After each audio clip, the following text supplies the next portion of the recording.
झलका भइल हो यारबा डलले बा गुलाल लाल झलका भइल हो ये सखी झलका भइल हो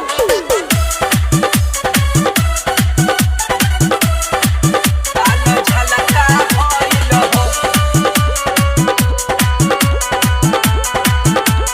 झलका भइल हो सड़क पधा के बड़की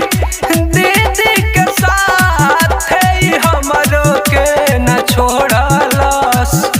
कहिए से दावल रहे हमनी के प्यार होलिए में भंडा फोड़लस सड़क पधा के बड़की दीदी के साथ हमरो के न छोड़लस कहिए से दावल रहे हमनी के प्यार होलिए में भंडा फोड़लस झलका भइल हो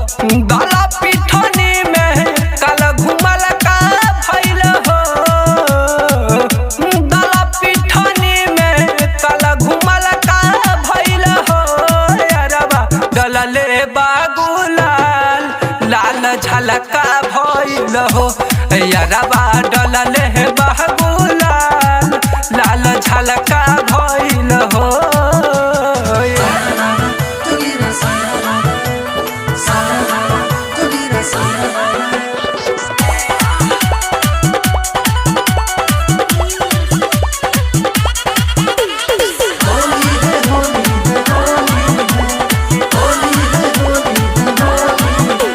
सगिर सने ही पूरा कइले प्रचार तैयार हो के गहिनी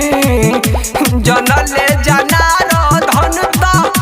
कइले हल मार हमला चार हो के आईनी सानंद अमित पूरा कइले प्रचार तैयार हो के गइनी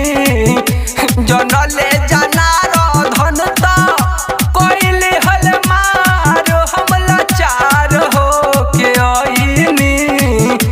हमरो नए को कहल का भइल हो हमरो नए को कहल का भइल हो यारबा डलले बा गुलाल लाल झलका भइल हो यारबा डलले बा गुलाल लाल झलका भइल हो फगुआ में टोला भरता हलका भइल हो यारबा डलले बा गुलाल लाल झलका भइल हो यारबा डलले बा गुलाल लाल झलका भइल हो बोरो पलास से नहलका भइल हो यारबा डलले बा गुलाल लाल झलका भइल हो यारबा डलले बा गुलाल लाल झलका भइल हो